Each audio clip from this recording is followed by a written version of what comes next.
Salam, hər vaxtınız xeyir olsun. Bu gün sizlərlə bir stəkan qatıqla bol-bol hazırlaya biləcəyiniz, çox az vaxtınızı aparacaq, yumuşaq, ləzzətli, bərəkətli peçenye resepti paylaşacağam. Xəmirini hazırlayaq. Yoğurma qabına 2 yumurta və 100 qram, yəni stəkan yarısı qədər şəkər tozu əlavə edirəm. Üzərinə stəkanın başından bir barmaq əski olmaqla duru yağ və bir stəkan qatıq əlavə edib çırpıcı ilə yaxşı qarışdırdım. Kütləyə unu az-az əlavə edəcəm. Əvvəlcə 2 stəkan ələnmiş un əlavə etdim. Unun üzərinə 1 paket vanil və 1 paket qabartma tozu əlavə edib təkrardan qarışdırdım. Yenidən 2 stəkan un əlavə edib spatula ilə qarışdıracağam. Bu dəfə əlimi heç xəmirə vurmadan hazırlayacağam. Xəmir yumuşaq hazırlanmalıdır. Yəni spatula ilə rahat şəkildə də hazırlaya bilərsiniz. Amma istərsəniz əlinizlə də yoğura bilərsiniz. Gördüyünüz kimi belə bir formada olacaq. Yağlı xəmir olduğu üçün əlimə yapışmır. Üzərini hava keçməyəcək şəkildə örtüb təxminən yarım saat soyuducuda gözlədəcəm ki, bir qədər bərksin. Yarım saatın sonunda xəmir bərkiyib, belə bir formadadır. Xəmiri dəzgaha alıb düzbucaqlı formaya gətirdim və oxlovla düzbucaqlı formada yayıram.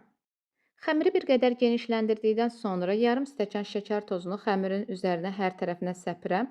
Şəkər tozunu bir dəfəlik əlavə etmirəm, yəni lazım olduqca hansı hissələr boş qalıbsa həmin hissələr səpəcəm. Və təkrardan oxlovla yaymağa davam edirəm. Şəkər tozu ilə yaydığımız zaman şəkər tozu da xəmirin tərkibinə qarışır, daha dadlı, daha gözəl görüntüsü olur. Eni təxminən 30, uzunluğu isə 40 sm olmaqla düzbucaqlı formaya gətirdim. Kənarlarını da düzləşdirdim, amma yenə də kəsib çıxaracağam. Onu da deyim ki, yaydığınız zaman çox az undan istifadə edə bilərsiniz, amma unu çox etməyin ki, peçenyeləriniz sonradan bərk olmasın.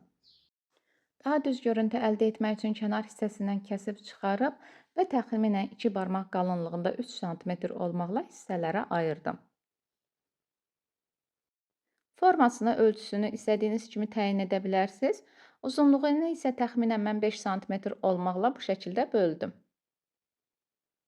Eyni ilə bu qaydada etsəniz 50-yə yaxın peçenyeləriniz alınacaq. Çox ehtiyatla peçenyeləri dəzgahdan götürüb yağlı kağız sərdiyim soba listinə bir qədər aralıqlı məsafələrdə yığdım.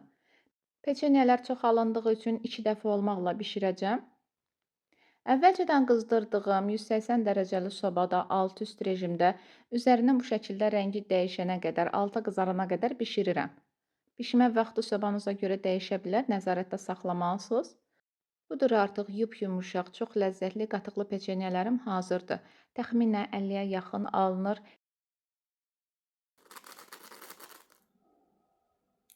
Kəsməyinizdən, forma verməyinizdən asılı olaraq bu miqdar sizdə dəyişə də bilər.